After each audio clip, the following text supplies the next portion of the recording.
Isn't it nice we're doing it tonight, Rob? Yes, it is, Chris. Sorry about last How many night. stories do you have this evening, Chris? 18. You have 18? I only have 3. I'm not surprised because you're fucking waste. Excuse my French? You're a waster. What did you just say? You're a waster.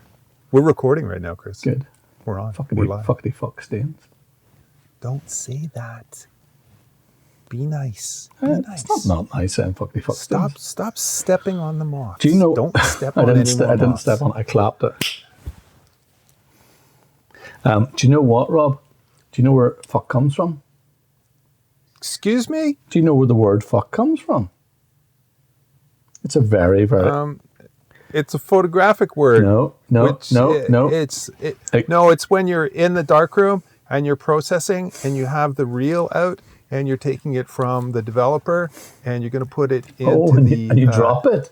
And you drop it on no. the ground and it rolls around and you kick it a couple times across the floor and it picks up all the dust and then you come back and you go, okay, I'm going to drop it in the fix now, and you drop it in the fix, but it's actually the developer, and you leave it in there for another 5 minutes, and when the timer goes, you take it out of the bath and you put it into the rinse, and you go, okay, I'll wait 3 minutes, and then I get to look at it, and you pull it out, and it's all scratched and all screwed up, and all of a sudden it just starts going dark. You've never seen Victor Sloan, clearly. That moment would be a totally different, it would be like an oh boy. I was watching John Prine thing earlier. Is he a photographer? Oh, John Prine. He's the songwriter, the musician of the last 1,000 years. But he has a record label called Oh Boy because he said whenever things are going really good, you're like, oh boy. And whenever things are going really bad, you're like, oh boy. Do you like that? Isn't that sweet? I'll tell you something off air. Actually, I'll send you a video clip off air later. Jesus. About that. Well, look at us. So, Chris, how many stories do you really have? I have 3. Cool. One of political imports. I got 3 too. You have? Well, we're 3. 14 minutes into it, Rob. We make it pull out your finger and get going. No, we're 14 minutes on this phone call. We're only 3.5 minutes. You see, that's why I like you, Rob, because you're so on the ball. I can't believe that Profoto has done it again.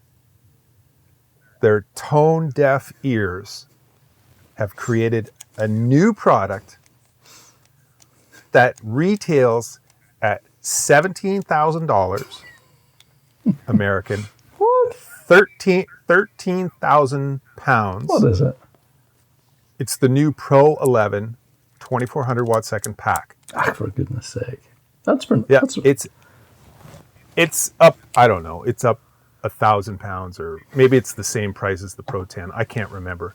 But basically, there's no real difference except for connectivity to your smartphone. Do you have to pay for that? That stuff doesn't come free. That's like the update. And They are so goddamn tone deaf. They just aren't listening to their public. No, they're listening, but the thing is, there are people out there who will pay for it, Rob. There's 14 guys in New York who buy that. That's that made.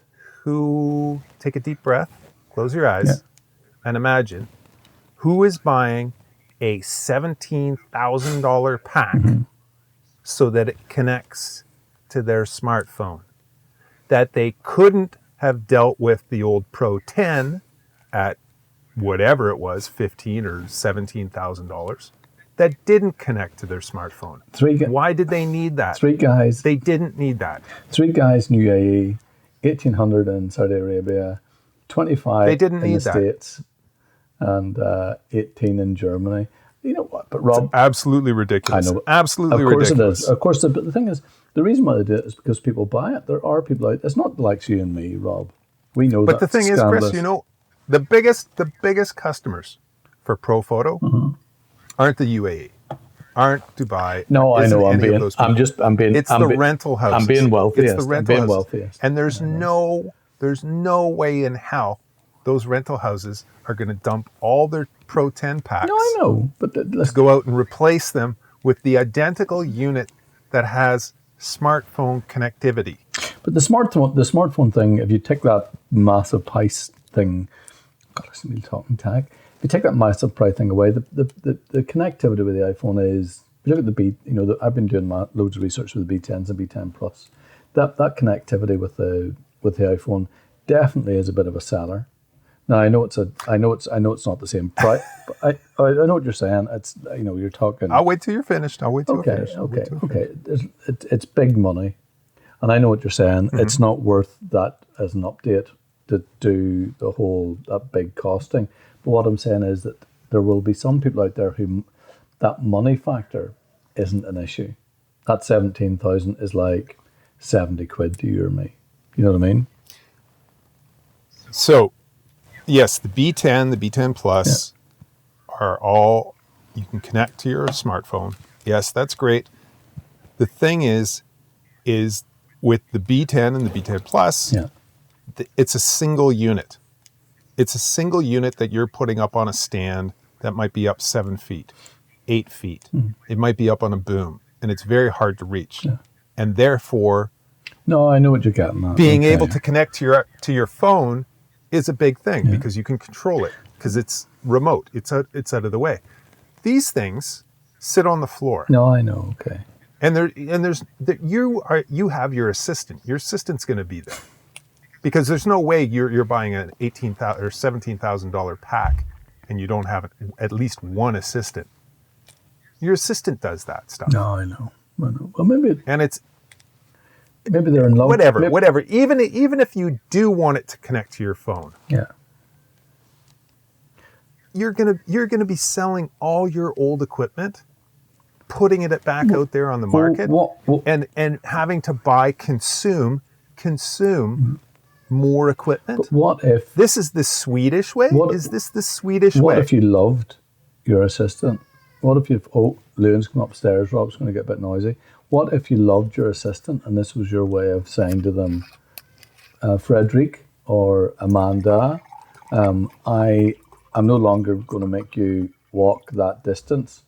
I want you to sit beside me and do because I love you. I'm gonna have you do it on the iPad instead. I want you and I to be together. I want you to be closer. I'm going to put on some perfume. That's a great idea, Chris. It just justified £13,000. That's the Swedish way, Rob. You're missing out. You see the thing is you're North American. You're not feeling that. You're not feeling that European, that continental love vibe. Hey, Chris. I'm just saying. Put this number in front of you. What is it in Canadian dollars? 26.2. 22,300 Canadian dollars. What's that? That's 2 skidoos and half a canoe, Rob. It's 2 skidoos and half a canoe. Well, these days it's 1 skidoo because they're overpriced. But yeah, I mean, it's tone deaf. It's tone deaf. Okay. Everybody is talking about a budget power pack, of course, and head system. I know, yeah. That replaces the acute. Well, everybody's talking about it. Everybody wants it. They want a mains unit. They want a battery unit. Profoto is not listening. No. They have the B1. Yeah. They've got the B1X. Mm-hmm. They did the self-contained battery-operated heads. Yeah. They have the D1, 500, 1,000. Great self-contained heads, mains heads. And then they come out with the B10 and the B10 Plus. Yeah. Which is basically overlapping what the B1 and the B1X is. I know, but do you not think there's a... And now they have the Pro 11. But there seems to be a big push. I know what you're saying, it's form over function or whatever, but it seems to be that there's a big push for the, on that side of stuff. So the market research must be that this is the angle they're going at. I know what you're saying, that there's conversations around it, but it's probably a small conversation. You know what I mean? If you looked at the totality of the whole, oh my God, Rob. Chris, what? I think I'm talking sense. No, you're not. Tech sense? No, you're not. Because I'll tell you where the Pro Acutes came out of. Pro Acutes came out of an American company called Dynalite. I know Dynalite. So Dynalite used to make the D series, which was a very small 1,000 watt second pack. They were very inconsistent and always breaking down. Then Dynalite came out with their M series, and their M's were much better. And so now you had this little tiny 1,000 watt second power pack with tiny little tin can heads. And they cleaned up. They were cleaning up. So Profoto came out with the Pro Acutes. Yeah. And they were way more reliable in the very beginning. Mm-hmm. Just don't talk about the Pro Acute Alphas. They were small. They were very powerful. They were usually a stop over all of their comparative watt second, competition.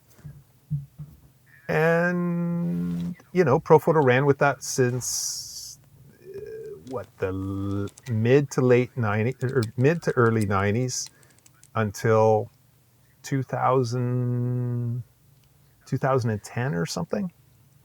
And then they just killed it. People want small location equipment, and they don't necessarily want to have it packed into a B10 Plus. That's what I'm saying. Okay. That's all I'm saying. Okay. They want the flexibility. Well, you know what I'm saying? Hey. If knowledge is power, your chat is sexy. You get into it. You get into it's like you are caressing the back of the studio photographer. You're in there. You're manipulating the muscles.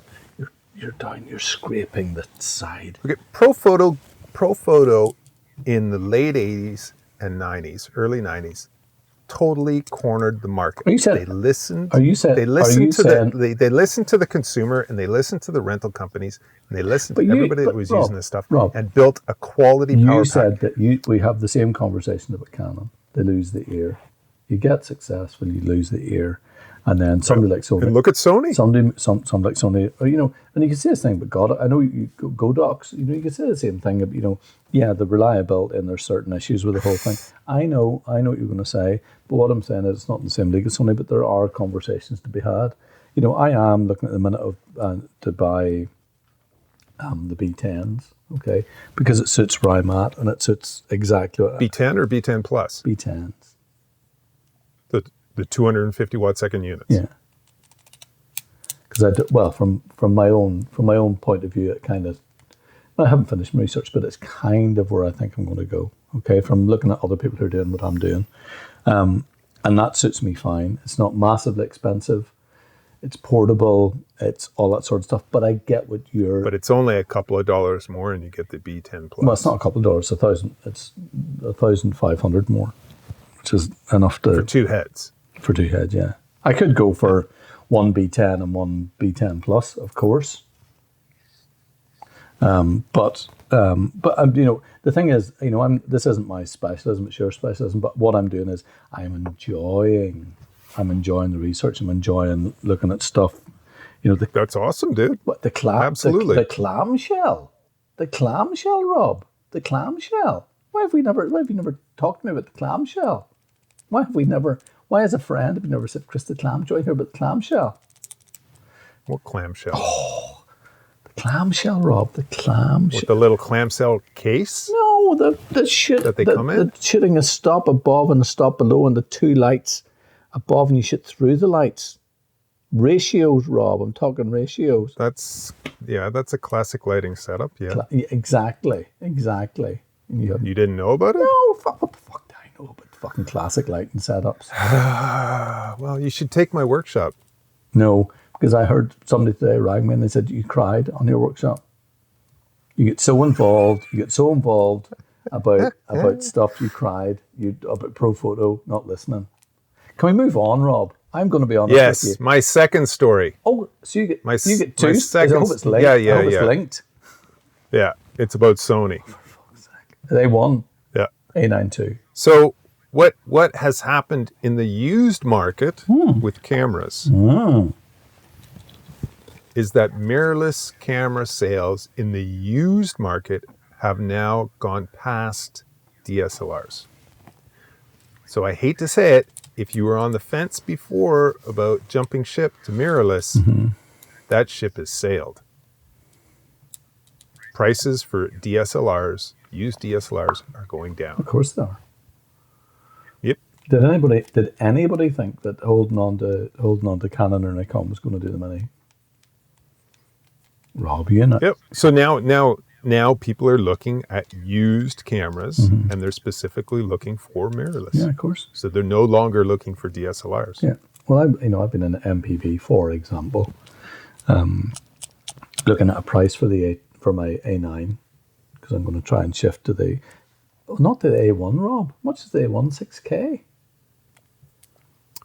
Yeah, 65. Yeah, it's dear. But the A9 II is 335, 33, something like that. What would I get for my Sony A9 now? 1,005, something like that. So that makes it kind of affordable. You know what I mean? So I think you're right. I think the market's strong for second-hand mirrorless, for sure. I love you, Rob. Yeah, it's strong. It's strong in that it's a seller's market. Oh, for sure. So you need to be careful if you think that you're going to be buying a great deal on a mirrorless, because they're going to be, fetching top dollar. But for me selling, it's good. It means I can upgrade to the it should be fairly good. Yeah. So, Chris, what's your story? Rob, my story is about you and me. I've decided to change tack completely and talk about friendship, talk about mentorship, talk about love, talk about all the things that COVID has tried to steal from us, and to say that there are people out there who it's not hands over the homework. You know what I mean? It's not about that. Good people share knowledge, don't they? Good people share knowledge. Good people. Dude, have I not shared every tidbit of knowledge? It's not tidbit. Don't go down the tidbit thing, Rob. It's tidbit. It's tidbit. It's information and data is tidbit. Food is titbit. But food is titbit. But they're two. Right. Listen. Let me just say this to you. Two different things. Okay. So Sophia Loren was on Desert Island Discs. Okay, this week, with Karis Matthews, and she I don't know if you know Desert Island Discs, but you're not. Are you still listening to Radio 4? Rob, all I do is my life is Radio 4. Oh, and listen. Get off the radio. Listen. You're not allowed things that are kind of functional, right? But Sophia Loren, big star, okay, Italian, from that. Yeah. So she wanted a pizza oven, right? In ordinary times, that would not be allowed. It would be straightforward. Rules of Desert Island. This would be absolutely not. You're not allowed it. You're not allowed it. Okay. But she described making a pizza as a form of poetry. Okay. Yeah, as a form of poetry. I can imagine. Right. Yeah. So go back to what I'm saying and add the poetry, and I think you'll find that I'm right. To what? To our last conversation. A mirrorless camera? No, what were we saying before that? The Pro 11? No, the Pro we Photo? talk about stuff. Oh God, I'm really drunk. Whenever we listen. What's your next story, Chris? What's your next story? Stories. That was it. It was to do with the stories. It yes. was to do with the. Yes, we've got 10 minutes left. Okay, my story. Well, okay. So I'm going to be really quick. Learning and engagement art facilitators are wanted by. Oh, my mouse isn't working. This is going to be problematic. My mouse is dead. Are wanted by Photoworks. Okay, who likes Photoworks? Chris Barr likes Photoworks. You do. Why do I like Photoworks? Because they're fucking class. That's why. So what they're looking for is people to get in touch who are interested in learning and engagement. Okay, if you're that person, okay, get in touch because they are looking for a CV no more than 2 pages. Imagine. Also, what we do are learning programs designed to support children, young people, children, young people, teachers, families and communities, all activities led by artists and specific structure to encourage making, talking, engagement with photography. Now, I don't know if that's all, I don't know if you have to live in the English side of stuff, but maybe, maybe it's Zoomy, maybe it's online. Okay. Second is this here, which I adore, Rob. It is WePresent. I can't just go for the same old things, don't I? But it's always so good. It is now. Get this here. Are you ready? I'm going to go for this. Okay. It's Maïmouna Guerresi. That's completely wrong, but I'm having a stab at it, Rob. I'm not going to apologise for anything. It's Maïmouna Guerresi. That's maybe two different things said at the same time. Humanity and nature are interconnected, okay? And what we have is, ever since converting to Sufi Islam at the age of 40, photographer, the name I just said, has been on a very, very personal, you won't be so smart if you read the name because you won't believe a better stab at than me, spiritual journey in her work. Characters float above the ground, merged together with nature, and every photo contains a sense of balance or peace. She tells Alec Cal about her long search to find ways to visualize the abstract concept of spirituality. You know why I picked this, Rob? Because of you. Why? Because you're spiritual. You're spiritual. You're spiritual. Try to be. You are. You are. You're not trying to be. You are spiritual. You're a guidance. You're a mentor. You're a sage, and not on a test. I'm not a mentor. Not on a. If you want to ask, I'll tell. But I'm not teaching. I'm not a mentor. It says the guy who was teaching today over Zoom. Fuck off, Rob. Well, because they asked. Oh. Okay, Buddha. So what I'm saying is, this stuff is class.